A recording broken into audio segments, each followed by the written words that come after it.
So all of your philosophies are wasted because you're not even present in the situation that you're trying to solve. By running away from your problems and not actually sitting with it and feeling it, you're not allowing your surroundings to push you in the direction you need to go. Hi. So when it comes to giving advice, you're the go-to friend. Everybody goes to you. Everyone knows that you know what to do, and you know that you know what to do. You've done the inner work. You've done all of the shadow work, the spirituality. You've read the books. You've meditated. You've done the yoga. You spent the time with yourself. But for some reason, when it comes to your own things, you still can't take yourself out of the situations you don't want to be in. You still don't feel present, you don't feel happy, you don't feel content. But you know that if your friend came to you with the exact same scenario, magically you'd be able to give them all of the advice and guide them somewhere else. So if you're thinking, that's me, let me tell you what to do. Let me tell you what to do. So you know exactly what to do, but you're not doing it. Compare the two things. You've got knowledge and you've got action. If you feel like you've got all of this knowledge, the thing that's missing is the action, because that's the only way we're going to get the result. Knowledge plus action equals result. If we just have the knowledge, what we'll end up having is a lot of frustration because the action is missing. We know what we need to do, but we're like, why are we not here yet? It's because the action is missing. Meanwhile, if you only have the action, you're just doing things for the sake of it, but you don't have the knowledge, the guidance, you're just going to end up with a lot of disappointment because you're not where you want to go. You're thinking, I'm doing things, but this isn't what I want to be doing. It's that perfect balance of knowledge and action together that's going to get you to where you want to go. So how do we go from someone who just gives advice to someone that lives it? So I find that being someone that is always giving advice, it means I'm in my head quite a lot. You're quite cerebral. You know, you might categorize yourself as philosophical or a deep thinker or all of these things. It doesn't really matter. Just because you're a deep thinker doesn't mean that you're actually living your dream life. It doesn't mean that you're even standing by your words. It just means you're able to piece together some thoughts, you know. Some people that get quite preachy, and they get quite preachy about their spirituality, and they will just speak to anything that will listen, even if it doesn't want to listen. It's dying to see action. They're talking because they want to see action. They want their words to have impact. Like I said, if you have the knowledge and you have no action, that's a lot of frustration. So you try to give the responsibility to other people to carry out the action. You give out the advice and you're like, oh, I hope my friend takes my advice. I hope she leaves that man. I hope she gets up and gets that job. I hope he makes better lifestyle changes. But are you doing any of these things? You want someone else to do it because you don't want the responsibility of doing that thing yourself. So now that I've finished hurting your feelings, let me actually tell you how to become someone that partners that knowledge, action, and then also the outcome. Now, even me telling you this, if you watch this video and you take this advice and you go, yeah, she was spitting, she was right, and then you go onto TikTok, you scroll, you look for the next video, you don't need more information. Honestly, if you found this video, you're certainly in alignment of being on that journey. You probably know what to do, you're just not doing it. So I would even invite you at the end of this video to stop seeking externally and get up and do the thing that you want. I promised the solution. How do you become someone that lives the words that they're speaking? You need to get out of your head. You need to get out here and you need to be in here. You've got a whole body to control. You've got 10 nails, hopefully, that are yours. You've got 10 toes that are yours, hopefully.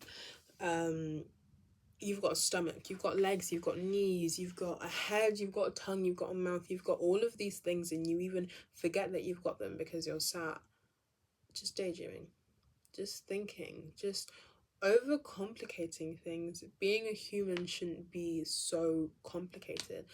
Think about monks that go away.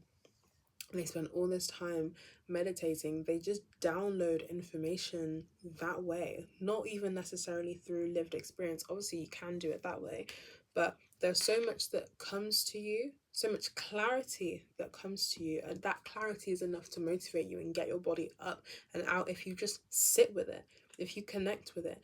You know, I can have all of these ideas and I can think, oh, I need to do this, I need to do this, I need to do this, and this will improve my life. I know this for a fact, I have no doubt at all, but I'm not connected to that body that needs to carry out those actions. I'm balls deep in my head, and that's where I'll stay. That's where my successful outcome will stay. That's where my dream life will stay. If I stay so in my head, if I stay so cerebral, that's where everything will remain. And then you're really confused because you're looking at your outward environment and you're like, but I think all of these things in my surroundings aren't reflecting this. Why not? You're not taking them from your brain. If your brain is saying, oh, I need to go to sleep at this time and I know I feel so much better, but you think this thought at 3 a.m. and then you're like, well, I'm gonna scroll one more time, da, da, da, da. You wake up the next day and you're like, but I know what I should do. I figured out what I should do. Why isn't it working? It's because you're not actioning it. It's all about actioning. It's not about, and it's not even about the action, really. It's about the outcome. How much do you want that outcome? Between knowledge and the outcome you want is action. We keep coming back to this. There's something missing. And you need to connect with the very vessel, these very hands, this very mouth, this very body that's going to get up and do these things for you. How do you connect with your body, you may say? Movement, meditation, hot water, cold water, just tingling your senses, coming into your senses. You know, sensuality isn't necessarily all about being sexual. It's just about experiencing deeply, feeling deeply. It's all about being present. Sometimes it's not about output, it's about input. It's about feeling your surroundings, feeling your environment, and that will prompt you to work with your body. If it's cold outside and I feel the cold, I might get up and I might move myself. I might jog on the spot. I might go and put on a jacket. It's allowing my environment to influence my action. If I'm in an uncomfortable environment, feel it. Feel it so uncomfortably. Be present. Think, oh my God, I hate being here. I'm going to get up and do something about it, as opposed to smoking it away, drinking it away. You're not as conscious of your surroundings, therefore you don't have that motivation to get up and go and change it because you're not present. By running away from your problems and not actually sitting with it and feeling it, you're not allowing your surroundings to push you in the direction you need to go. So all of your philosophies are wasted because you're not even present in the situation that you're trying to solve. Being evasive is the worst thing you can be. Being smart and evasive, that's just procrastination, to be honest. You know what you should do and you don't do it. Procrastination will steal everything. You're not going to get that moment back. Yeah, tomorrow is coming. Tomorrow may come. Maybe that doesn't fit. Maybe that doesn't scare you enough. Maybe the fact that tomorrow may not come, it doesn't scare you enough. Maybe you feel like you'd be absolved of your responsibility to take action. I see you. I really do. I really see you. It's all about effort. But very important to remember that action needs energy. Where do we get energy from? We get energy from food, from water, from connecting with people, from doing things that we love, from just feeling and being. You can get energy from anywhere. You can get energy from music. You can get energy from grounding yourself, sitting on the floor. You can create energy with your voice. You're alive. You're alive. There's so much energy. Even when you're sat still, there's still energy being used to pump blood around your body. You know, you are energy. Your kinetic energy, your mechanical energy, your all the other types of energy my physics teacher taught me for GCSEs. You're all of those energies. So embody that. Feel that. Be present. I know it hurts. Feel the pain. The pain should motivate you. It's when you hit rock bottom, you get sick of being sad. You're like, for fuck's sake, like I've been sad for how long now? You know, I haven't eaten in this long and my skin's gotten this bad and this, I've let it all go. I'm sick of it. When it all gets too much, when it penetrates your wall of evasiveness, your wall of distractions, when it gets so bad that, you know, the TikTok scrolls aren't cutting it anymore. It's just everywhere. That's when you get up and you're like, fine, I'm going to action the knowledge that I've learned on the way. And it's not to say, you should be hard on yourself. It's not to say that you should be hard on yourself, because ultimately we're all human, we're taking things at our own pace. But if you watch this video and you still don't decide to action, that's a choice. You've made a choice. And I'm not saying that action has to be big either. The action could be so small. Tomorrow you could go out to the corner shop and you can buy some bread. And when you wake up in the morning, you make that bread. You make that bread first thing in the morning. You even go to bed on time so you can wake up in the morning. Clock it. So there's so much within your control. And with that piece of bread, you have a bit of energy. And with that piece of energy, what will you do? What is a tiny step that you will take towards your goals? For me, for example, my small thing of the day was maybe doing my makeup. I don't think I've done a full out beat in a while. But just doing my makeup, I try not to think about the action itself anymore. Don't overthink the action. Just think about the outcome. I wanted to feel cute. Now I feel cute. The action's done. The action is done. It's ticked off my list. When you don't do the action and you think about it so much and you just kind of just catastrophize the whole thing and just make it into something that it's not, that's when it becomes this long-winded, heavy things. But that's because you're balls deep in your brain. If you actually got out of your brain and into your body, carried out the action, we could have been in the outcome, but you're still in your thoughts. So just sit down in silence, pause the distractions, pause the excuses. There are people with less than you doing what you want to do. There are people with more than you not doing what you're doing right now. You know, everything is so relative. So stop looking externally. Don't even come to me. Who am I? I don't know you. I wish I did, but I don't. Only you know what's going on with you, and you know what you need to do. You don't need me to tell you what to do. You know what you need to do. Why don't you do it? Like, get your diary out, get your book out, your pen and paper. Why don't you do it? If you find that writing is quite a big thing, it's a big action, you know that you should do it, but you don't action getting up and writing, normalize it. I bring this diary everywhere. This is my third diary, and my first two diaries, I rarely ever brought them out. I would remember that I had to journal if I was going through something really heavy and I would need to like get it out.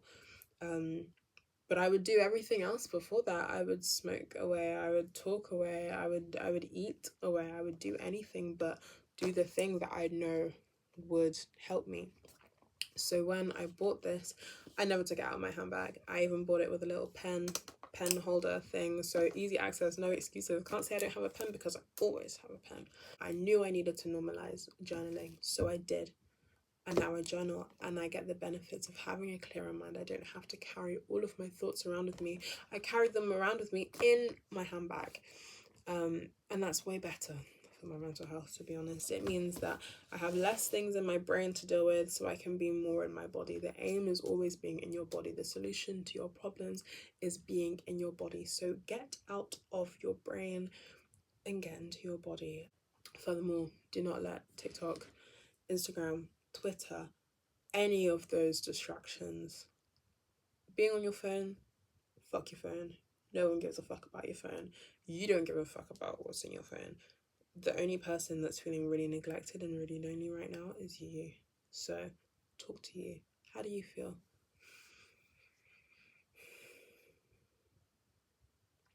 I feel hungry.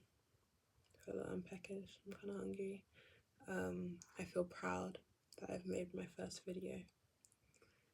I feel beautiful. I put a little bit of makeup on. I put a little bit of effort in. I actioned. I'm proud of myself that I actioned. Use this video as an example. I've been wanting to start a YouTube channel for however long, and I finally fucking thought it's time to action. I almost smoked. I thought, oh, I'm not really feeling too good tonight. I should just smoke so I don't feel that pain. But I sat in it. Even though I didn't want to. I sat in it, and it made me get the fuck up, turn the camera around and talk. So I'm not telling you this from wishy-washy, oh, this is lived experience. Honestly, all of my videos are going to be lived experience. How can I speak on anything that's not lived experience, to be honest? I hope you enjoyed this video. I hope this is the last video that you watch on your journey to seeking solutions. The solution is actually out of your brain. Your solution is in your hands. Your solution's in your hands. Talk to them, massage them. Do they feel okay? Are they doing a lot for you recently? Are they not doing enough? Are they doing the wrong thing? Talk to them. Use them. They are a tool. They are a powerful tool. That whole spectrum, you decide what you get to do with them. So choose wisely. Get up, do something. Even if it's just getting up to sit down again. Feel present. Okay, I'm going to get up. I'm going to take a deep breath and then I'm going to sit. And I'm going to be present. I'm going to feel my breath. I'm going to feel my hands moving. I'm going to feel my hands moving through the air. I'm connected with the air. My body that I'm sat in is connected with the air. Feel that. And I promise things will look better soon once you tap into that. And you'll find your solutions organically. Love you lots. I love this candle.